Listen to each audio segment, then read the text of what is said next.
Let me tell you about a guy called Dan. Dan starts running for the same reason most people do.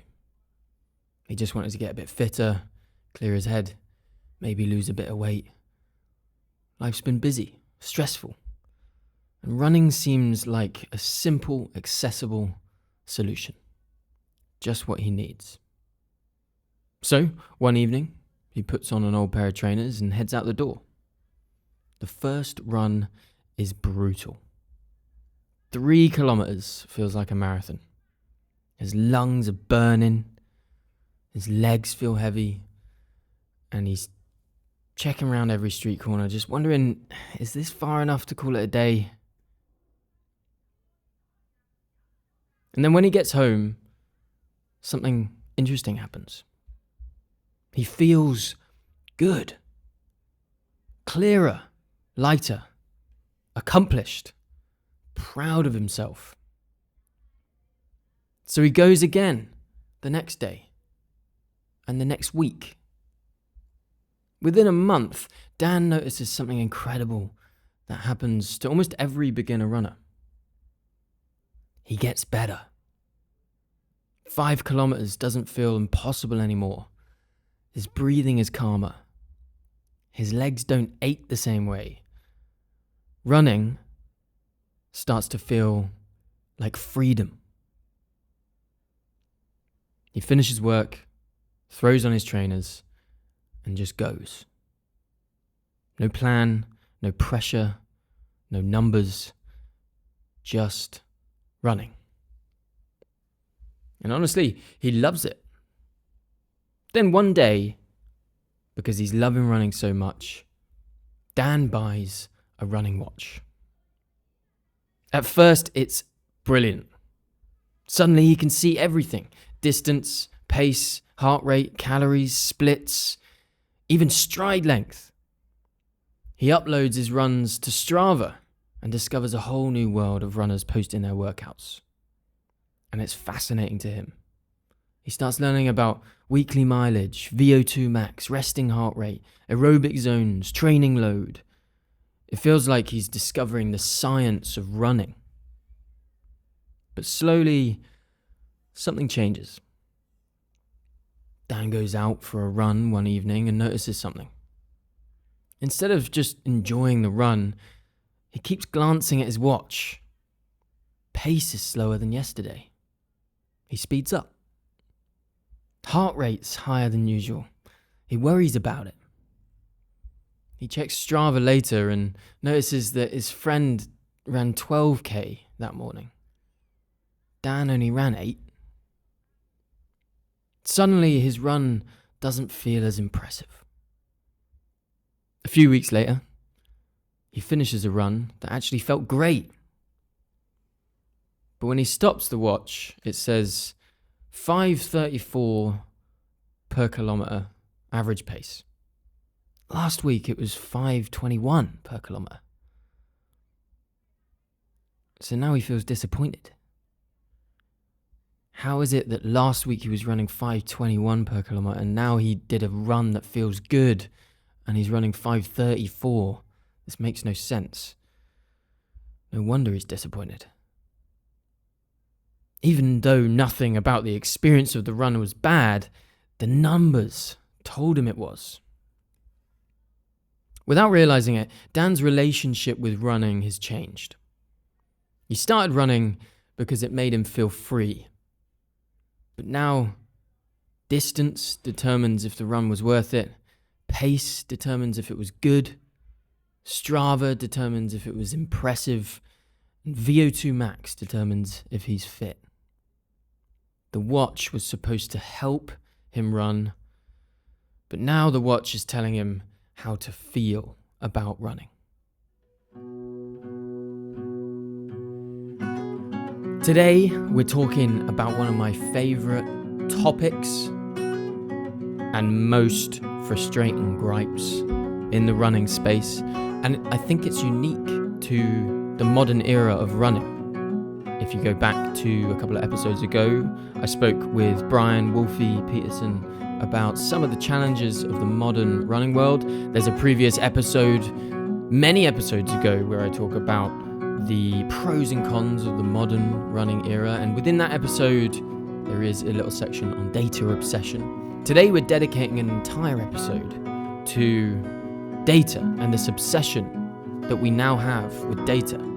You may have experienced this. You may be like Dan. Maybe you started running and you really loved the experience of running.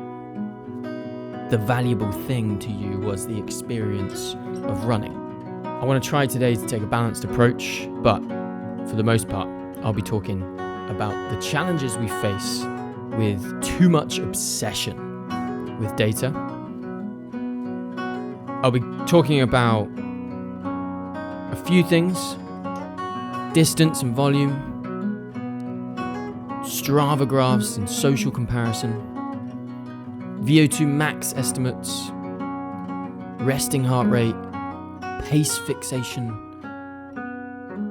the psychological damage of data obsession. So we'll go into exactly what the problems I see are.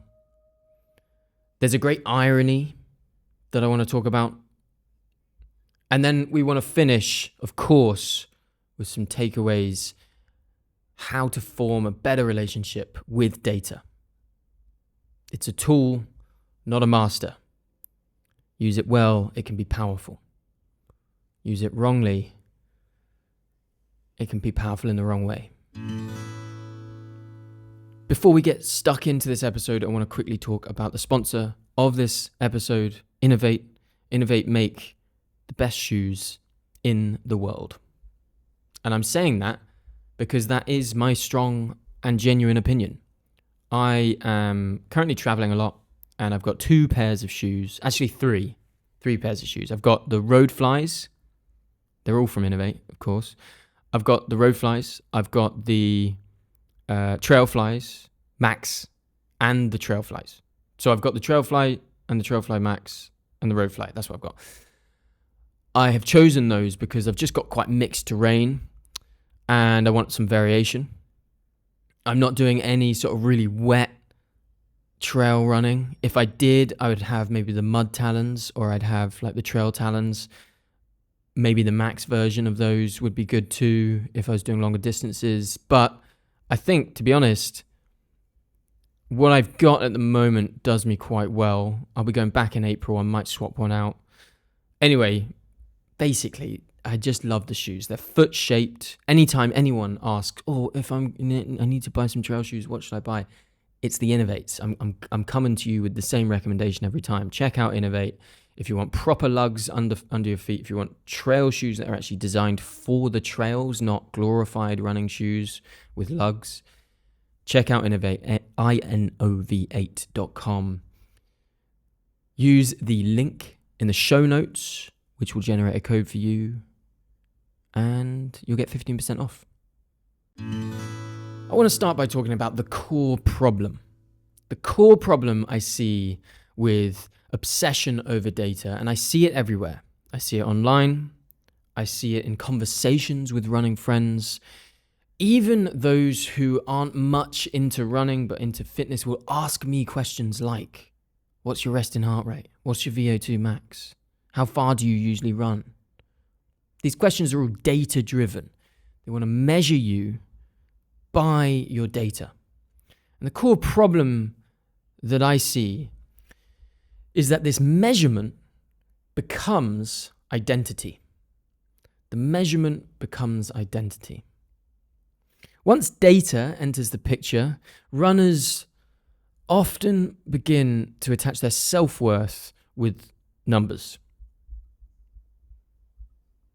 A run becomes good or bad based on pace, productive or wasted based on distance, impressive or unimpressive based on Strava. But the body doesn't work like a spreadsheet. Training adaptations occur across weeks, months, and years of consistent training, not individual runs. Daily numbers are extremely noisy. Daily occurrences do not define you.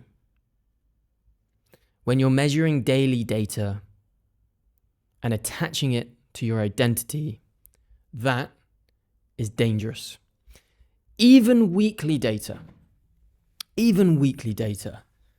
if you consider this weekly data more important than it needs to be, and you attach your identity to this measurement, I don't need to explain to you why that's a dangerous place to be. So this is the core problem that I think grounds and builds a base for this episode. The core problem is measurement becomes identity. So I want you to think about that as we talk about the various topics, the various points that we'll go through now.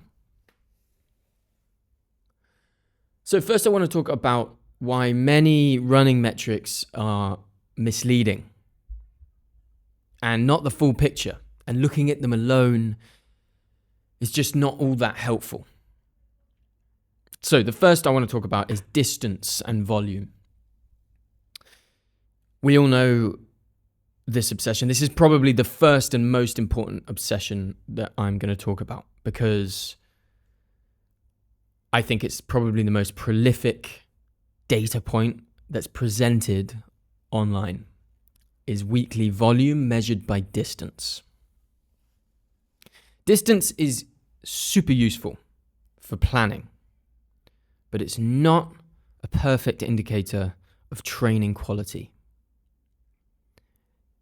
It's important for planning.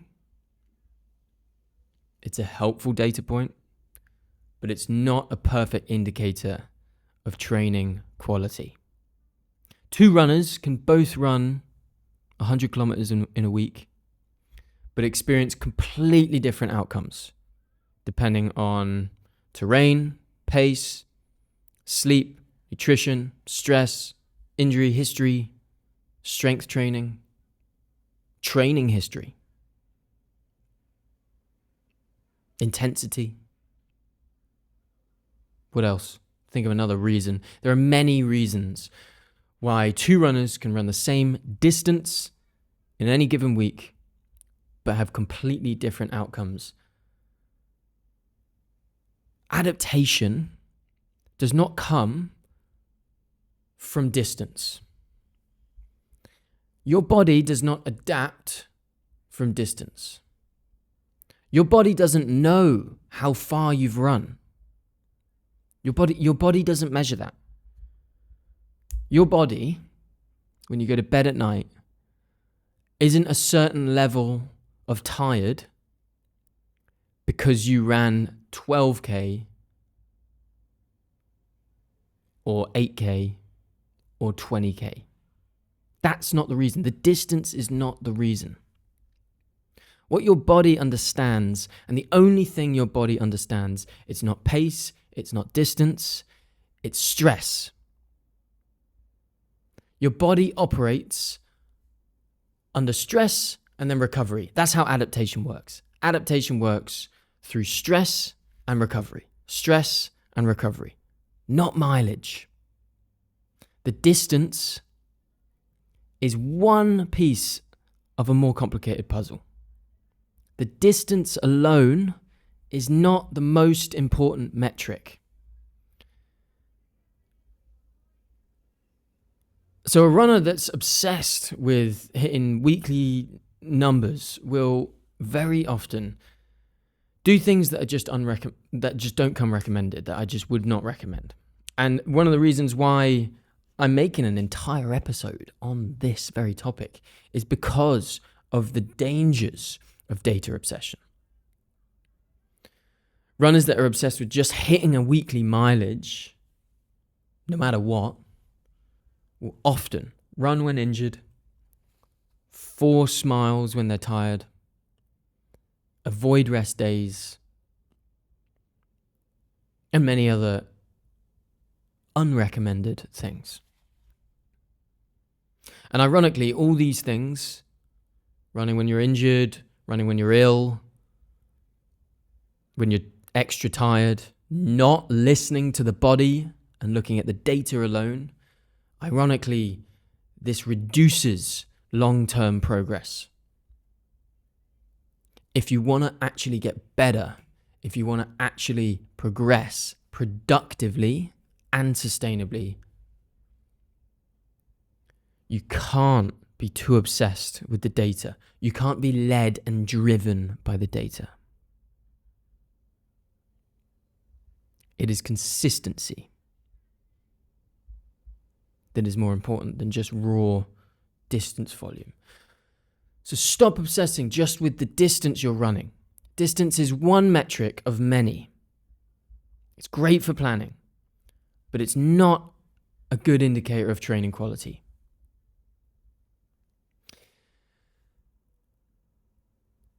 The second thing I want to talk about that I think is misleading, that sort of segues from distance volume, is Strava graphs and social comparison. Strava graphs and social comparison. We all know about the Strava graph because I would say 95% of you who are listening to this use Strava in some capacity. And so whether you pay for Strava or not, you'll see a weekly volume measured by distance graph. So week by week, you'll see your total volume and it'll plot a graph. And many people will post this on social media to either show off their consistency or explain why their training is going badly or justify things or whatever. Many people attach their identity with their weekly volume, their identity to others. Strava introduced this very helpful tool so that you don't have to actually track your volume yourself. It's powerful, but it's also dangerous because somewhere along the way, running became public performance. Humans are wired for social comparison. There's an episode very early on, I believe it's episode 4, that I'm quite proud of, which is on comparison in the running world. So you can go and check that out if you haven't gone all the way back. But at some point, running became public performance. And, you know, it makes sense. We're wired for social comparison. We naturally evaluate ourselves in relation to others. It's just how we do. And on Strava, this leads to things that could be seen as fun, and I think are quite fun if lighthearted, but also for many people can drag you into a dangerous comparison trap that is not easy to manage. Can lead to kind of chasing segments, running harder than planned, comparing weekly mileage, that Strava graph comparison, feeling inadequate. We're not all wired in the same way. I've spoken actually publicly about my decision to go private, to go ghost mode on Strava. And whilst I had many people say, oh, that's a great idea, I did this a couple months ago and it's changed my relationship with running, and there was a general sentiment of like, do what you want, there was also quite a few people replying saying I'm the problem, that it's me, I need to toughen up, stop being so pathetic about it, it's only, you know, you're just comparing yourself, stop comparing yourself, why do you care? Well, firstly, I had 11,000 people following me on Strava. And I had people messaging me at some point, haters saying, we're watching you on Strava. I felt very watched. I felt very judged. And as much as I talk all the time about not comparing yourself to others and blah, blah, blah, I'm not immune to any of this. The reason I know this is because I feel this. I know what it's like to feel inadequate because of different data. I know what it's like to measure my identity based on this data. I know what it's like to, instead of run based on my own training plan and how I actually feel, run against other people's highlight reels or Strava graphs.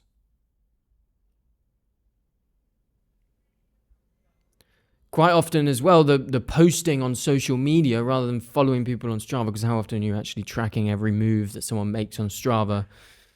Quite often you'll see the highlights from people's Strava on social media. They'll post all the best bits. The classic old school problem we see with social media. But you don't see their fatigue. You don't see their injuries. You don't see the stress they're under or the bad days. There's a distortion of reality. You don't see how productive their training actually is. You just see that they're running a lot. Strava graphs are helpful, but they can lead to social comparison. And social comparison, whilst can be a driver, can be something that motivates you. All these things can be things that motivate you. They can lead to feelings of inadequacy, and they can lead to a shift in focus from the right things to the wrong things if too much emphasis is put on them. Okay, number 3, on misleading data. Right, some metrics are misleading. VO2 max. VO2 max estimates. I could do a whole episode on VO2 max estimates. This is probably one of the most misunderstood metrics in running. Your watch does not measure your VO2 max. Let me say that again. Your watch doesn't measure your VO2 max. A VO2 max, a true VO2 max, requires a lab, a mask measuring oxygen exchange, controlled conditions, and accurate heart rate measurement. Garmin, or Coros, or Sunto, or any other watch brand, estimate VO2 max using pace and heart rate data. Models, algorithmic models. They do their best. It's a fun indicator, but it's not accurate. It can't be relied on. These estimates that you're being shown on your watch fluctuate due to weather, dehydration, fatigue, terrain, inaccurate heart rate data. This basically means that the number can move daily even when your fitness hasn't changed. It can change when your fitness hasn't changed. Sometimes you can change the phase of training you're in.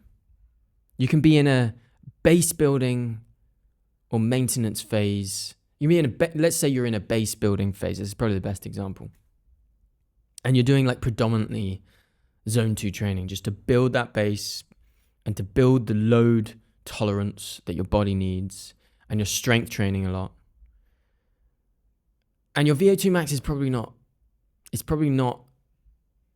doing much on your watch, but you are building fitness.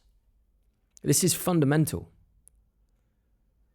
But maybe your VO2 max number has dropped and you feel sad about it and you feel like you're being unproductive. You feel like your training is unproductive, but it's not. It's not unproductive. It's what's required for you. You're in a phase of training that's required. You're building base. You're training smartly, productively, sustainably, so that you can execute properly on your speed training and your intense training and your VO2 max phase.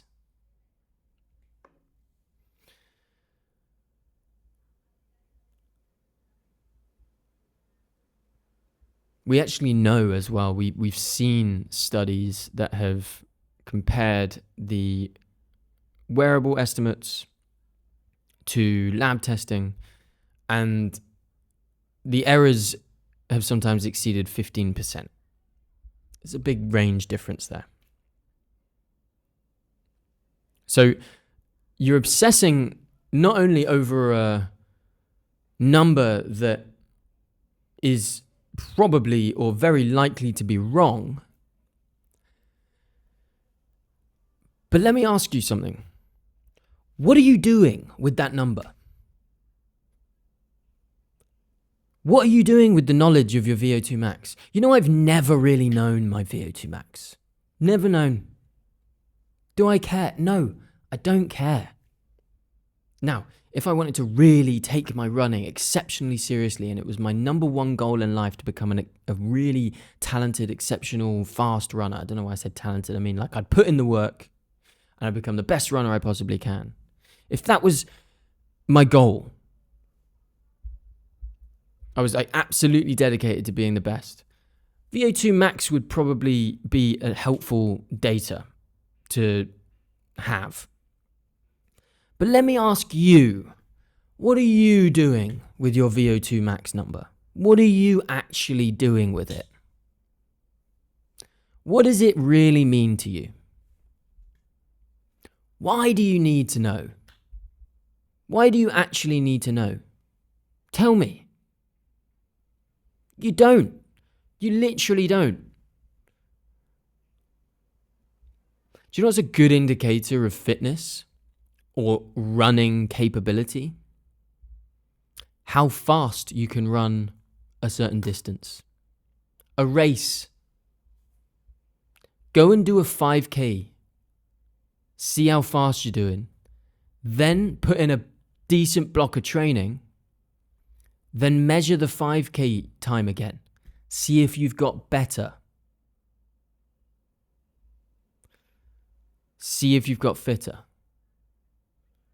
Of course, there's loads of different reasons why you get better at a 5K.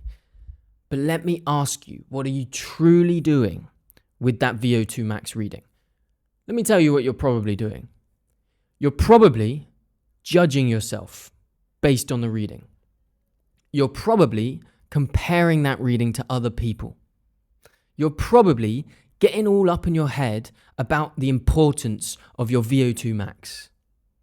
I've had many clients of mine in the coaching hub ask about data that just doesn't matter, and I just do not know what they're going to do with it. They come to me and say, I've been looking at this and looking at that. What should I do? My VO2 max has gone down, and I'm worried about this and worried about that. Shut up. Shut up. Stop looking. It doesn't matter. Trust your training, put in the work, and you will get fitter. You will get faster. You will become a better runner. Ignore the data if it's ruining your relationship with running. I'm going to use this same tenacity and passion to talk about the next misleading piece of data. And one I was recently asked, actually, about resting heart rate. What's your resting heart rate? Resting heart rate is useful as a trend, but it is not a precise indicator of fitness. Again, much like VO2 max can change, resting heart rate can fluctuate even more frequently. Based on, like, every day your resting heart rate can change. Based on poor sleep, stress, alcohol consumption, dehydration, illness, temperature outdoors. Some elite endurance athletes have resting heart rates as low as mid-30s. But that doesn't mean a runner with a resting heart rate of 55 is less capable. It doesn't. Someone could be running a race next to me, and my resting heart rate is somewhere in the mid to low 50s. They could have a resting heart rate of 62. Pretty healthy, whatever. They could absolutely smash me in an ultra. It doesn't mean anything. I could be less fit than them and have a lower resting heart rate. In the same vein, I could be fitter than someone who has a resting heart rate of 48. So many different things play a role. Genetics play a role in this. Not everyone is going to have, it's not an accurate measurement. It's not a fair measurement of fitness. And it's too much emphasis given to it. Too much. Your fitness improvements don't always show up in your resting heart rate. I went from the start of a training block for a 100 miler to the end with the same fucking resting heart rate the whole time. I got way fitter. I was at my peak fitness at one stage and had a higher resting heart rate measured by my watch than I used to. But I was way fitter, way more capable. You can get much faster without it changing much. It is just so unimportant. Your resting heart rate is just so unimportant for, like, practically speaking, for you and applying anything to your running. What are you doing with that data? What are you doing with the knowledge of your resting heart rate? Maybe you are measuring it because for health reasons, and that might be fair. But if you're just a runner looking to improve your running, tell me, what is the purpose of knowing your VO2 max or resting heart rate? Like, truly, what are you, an amateur regular runner, actually doing with it? You're not doing anything different. You're not changing your training. You're doing the same fundamental things to improve your running performance.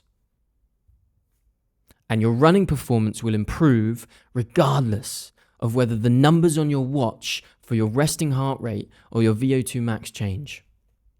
You can improve your running performance, which is the thing that matters to you, without having any change in the numbers on your watch for VO2 max or resting heart rate. So stop obsessing over it. If it's causing you all sorts of mental issues, if you're getting all caught up with it, if you're comparing your VO2 max to someone else, ignore it. It doesn't matter. The question is, what are you going to do with it?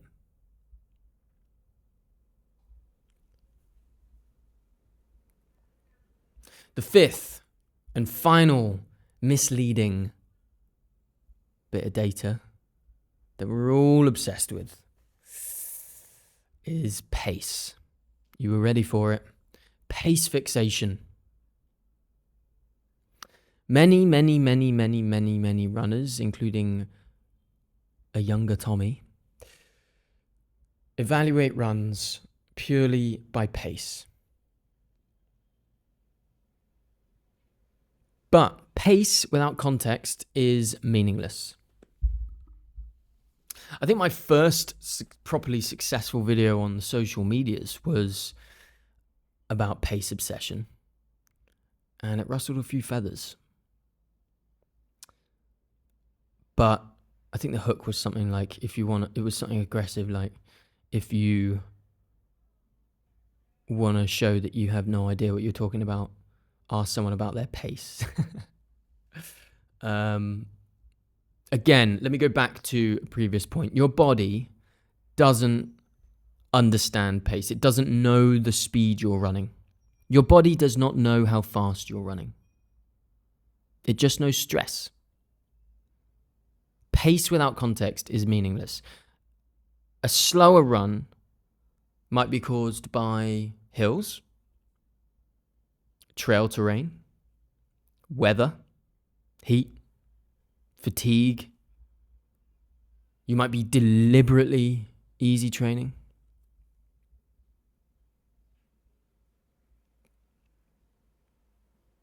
After all, as we know very well, easy runs are supposed to feel easy.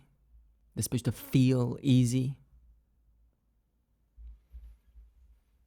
If last week you ran an easy run, and it was 5:30 per kilometer. And this week that same pace doesn't feel easy, you need to slow down. What matters is effort. What matters is the stress your body is under. There is certain data that you can use to help you understand the effort you're putting in, heart rate, for example. But the importance of tuning in with your body cannot be stressed enough. The importance of feel, of understanding how it feels to run easy, cannot be stressed enough. Yet, many runners ruin their easy runs by chasing pace. They'll compare their pace from one run to another and just forget how it felt. They'll put so much emphasis on pace alone and forget how it felt. Which often leads to grey zone running. This is, when all your running is about the same pace, which is hard but not hard enough, or easy but not easy enough. Not easy enough to recover, not hard enough to improve performance. Grey zone, because you're trying to obsess with pace. Let me tell you, when I started running, that's all I did. Although I had a Casio and I would track it, I'd map out my run on Map My Run, and I would then come back, having timed my run on my Casio, plug it in to map my run, the time and the map, and then it would calculate my average pace. And that's all I cared about. That's why I wanted to map it out and put it in Map My Run, so that I could calculate my pace and I could measure myself. I didn't know how to train. I was just running relatively hard each time. I was basically going out and seeing how quick I could pretty much do a 5 miler or whatever, feeling relatively comfortable but good pushing. It was classic grey zone running. And sometimes I'd go out and I'd feel good, and I'd come back and I'd see the data and I'd be like, I thought I felt really good. Maybe I didn't feel good then. Because I'd see it and it would be like a pace that I wasn't happy with. Pace is not the most important thing in your training. So many running metrics that are misleading, that are helpful. Let me tell you that. Helpful metrics can really guide your training if used the right way, which we'll get onto at the end. But at the moment, I'm ridiculing, so give me a break. Distance as the only metric you're caring about. Distance as volume. Strava graphs. VO2 max. Resting heart rate. Pace. All these things you can look at a little bit more lightly. You can take with a pinch of salt. You can review over a longer period of time rather than every run. And you can care just a little bit less about. Because let me challenge you. Let me ask you. All of this data that you're looking at, that you're measuring, how much of the data are you actually using to improve your running performance? How much of the data that you're collecting, the pace, the distance, the VO2 max, the heart rate, all these things, how much of all of that are you actually using and informing yourself to apply to your training? And how much of it are you using to compare yourself with others? To put identity in place? To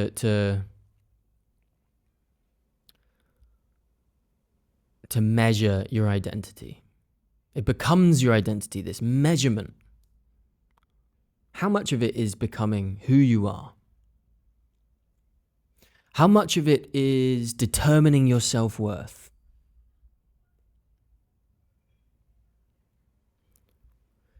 The real reasons for collecting this data need to be faced. Otherwise, they can take over.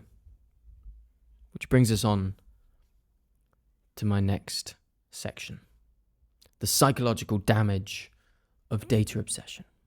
The psychological damage of data obsession. Before we jump into the next section of this episode, I want to talk to you about the sponsor of this episode, Innovate. Now, I talk a lot about their shoes. I talk a lot about the Trail Talons and the Trail Flies, the Max versions. I love how they're foot-shaped. They hug my feet. They're amazing on the trails. Favorite shoes I've ever worn, etc. But have you ever actually gone and bought some of their gear? It's so good. I've worn so much running and outdoor and hiking gear in my life. I have tried and tested many. I've been privileged enough to be sent a lot of gear and test it out. And honestly, Innovate stuff is top quality. But it's not like it's not one of these ridiculous brands that is charging you stupid amounts. It's fairly priced. It's top quality. They care about their products. If you are worried about April showers, the rainy season, I can highly recommend their waterproofs. The Storm Shell is phenomenal. There are many other options. Go and check them out. Innovate.com. There's a link in the show notes for the discount code for 15% off for all podcast listeners. Thanks for listening. Thanks for supporting. Go and check Innovate out. And thank me later. Okay, I've alluded to it a little bit. I've got a bit triggered, animated. But I wanted to emphasize and challenge some of you. I wanted to emphasize that the data you're collecting, 95% of the time, is useless to you, actually you, the vast majority of people. There'll be some of you listening who actually use this data and say, no, this is actually super important for me. I do track my VO2 max because of this, that, and the other reason. I actually do apply the data and analysis that I'm gathering from all this data. It's super helpful for me, for my running performance and all that sort of stuff. That might be the case. There are plenty of exceptional runners out there who are really applying it. It might also be that it's not really helping you all that much. You think it is, but it's not really helping you all that much. And you're tuning out of how you feel about your running. You're tuning out of how it feels to run certain paces, certain efforts, and all that sort of stuff. You're tuning out of what your body actually needs, and you're trusting the data too much. The data which is based on optical heart rate monitors, which don't give very accurate readings for the most part. Data which is based on limited information. Many watchers are not given all the information they need, and they're making algorithmic guesses, estimates.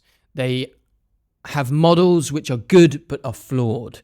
And so a lot of the data that's being gathered is inaccurate, is not necessarily true, and is invading your experience of running.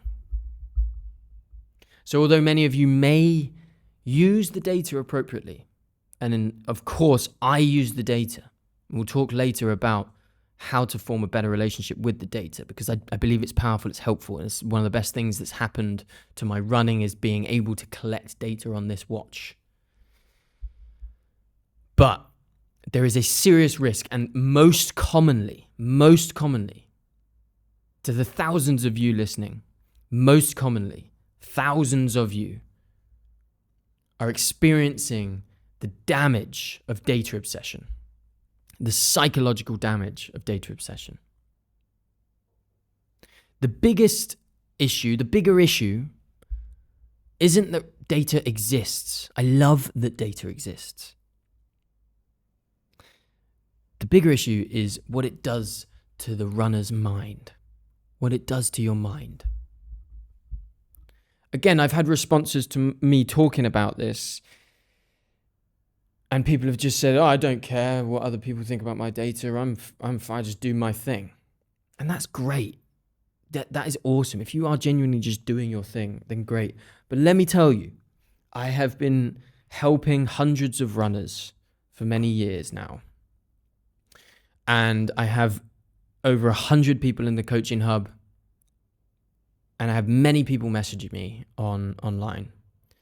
And so many, so many of the messages that I receive are about data that's being collected.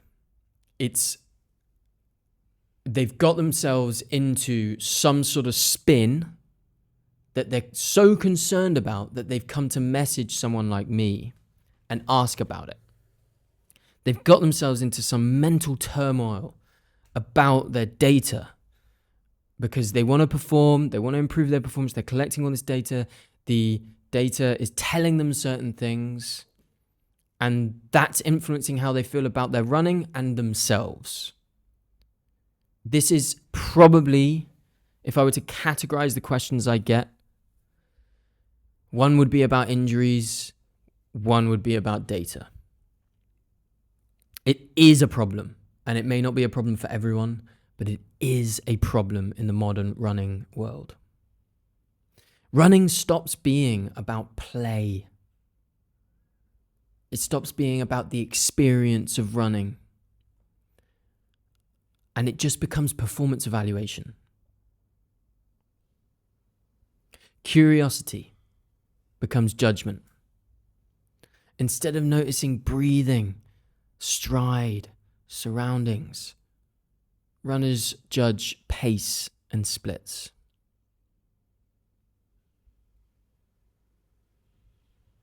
That, to me, is sad.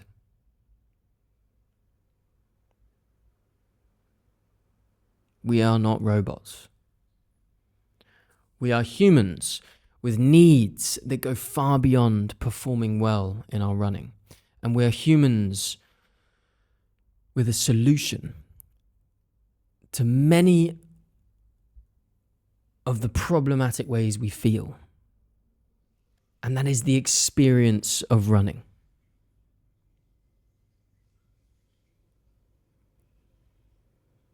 Eventually, intrinsic motivation becomes extrinsic. We're motivated by many different things, and we can categorize them into intrinsic motivations and extrinsic motivations.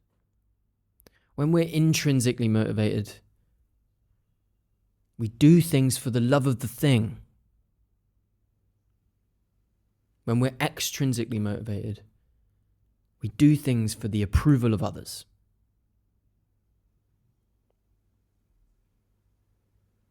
Activities we enjoy for their own sake become less enjoyable when external metrics dominate. Running becomes less enjoyable when, instead of doing it for its own sake, external metrics dominate.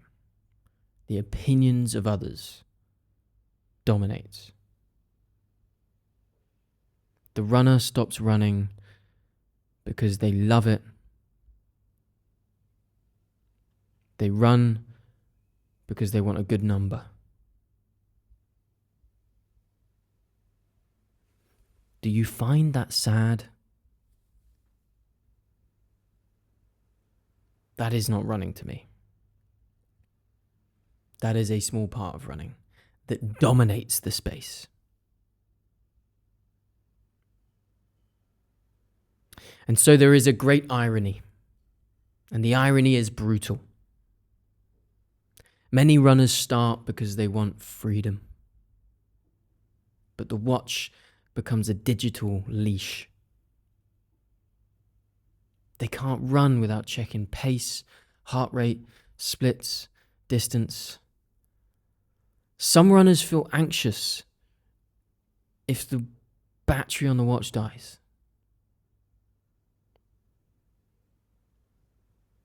The tool meant to support training becomes something that controls that experience.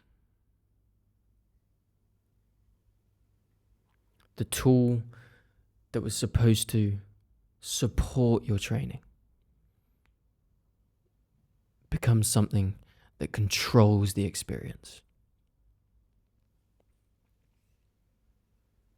So how do we form a better relationship with data? Data is not the enemy. Data is not the enemy. And I'm sorry if you're hearing a lot of noise and racket in the background. I am in an apartment complex that seems to be extremely loud after 8 a.m.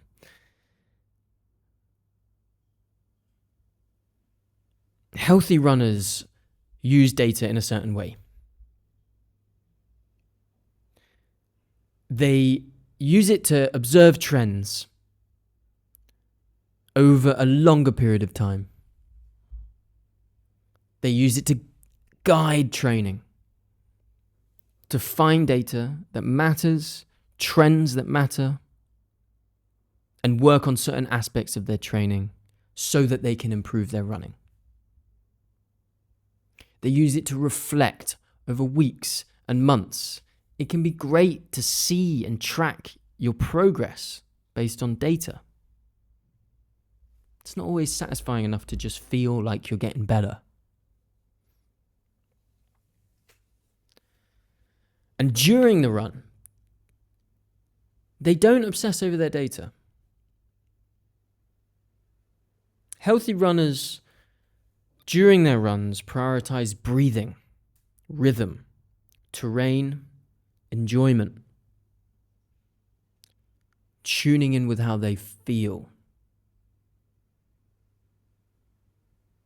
Occasionally, they might check their watch, see what the data's saying. But they understand what it feels like to run easy.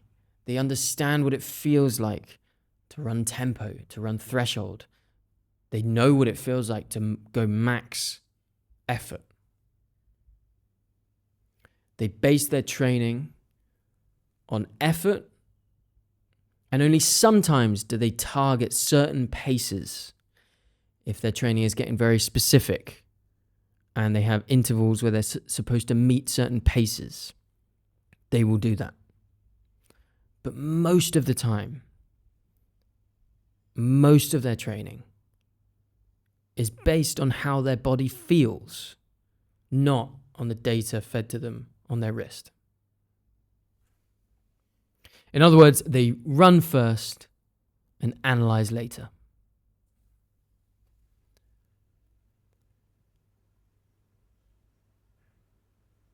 We can get just too obsessed with stuff that just doesn't matter as much as you think it does. I know that data is helpful, and I know that once you get to a level where you're looking for marginal gains, data can be so powerful and so helpful. But even at that level, I believe it can be damaging. Because, as I've listed, the reasons I've listed, it's not always accurate. It's not easy for us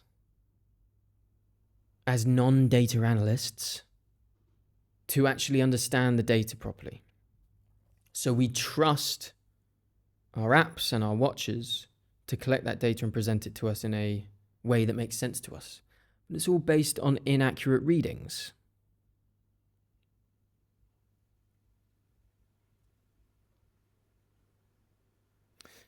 I guess I just want people to tune in with how it feels.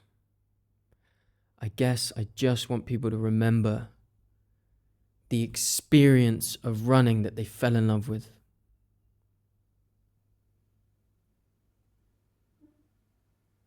The strange thing about modern running is that the more data we collect, the less we seem to feel.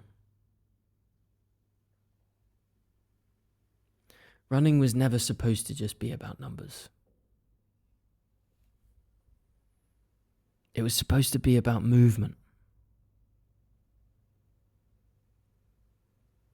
It was supposed to be about giving yourself what it needs, giving your body what it needs, giving your brain what it needs. It was supposed to be about moving through time and space in a natural way, about being human, about looking after yourself.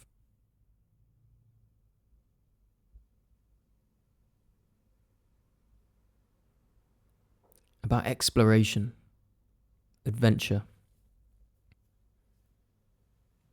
and performance. But even if we're looking to perform well, we need to use the data in the right way. Zoom out, see trends, reflect, analyze after, not during.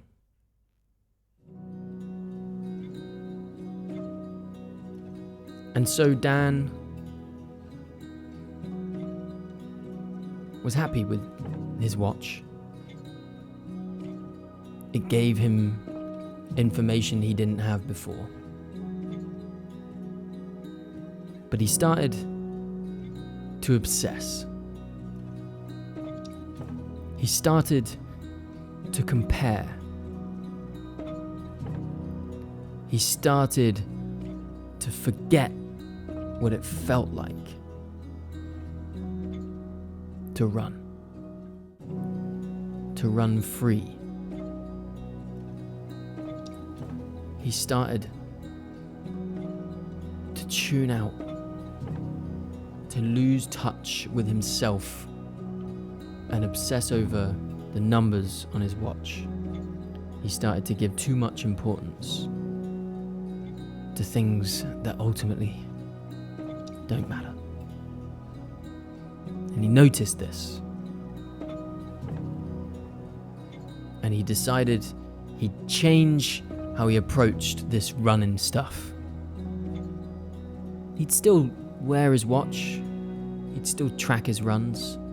He'd still post them on Strava, give kudos to his friends, engage in a light-hearted and fun way with the data. But he decided not to give too much credence to the data on his wrist. He decided to focus more on how it felt out on his runs, on the beneficial feelings he got, on the pride he felt.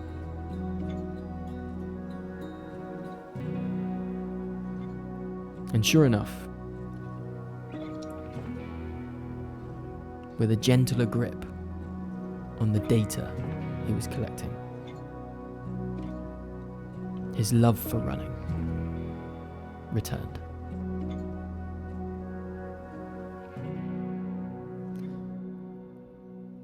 Thank you so much again for tuning in to That's Runnable. I love you, I appreciate you, and I want to thank you for being here, whether you were listening on a run or in the gym or just out on a walk. Maybe you're injured right now and you can't be doing this stuff, and even listening to this brought frustration. Well, I want to tell you, thank you for being here. You're still a runner. Keep working hard on the task you have.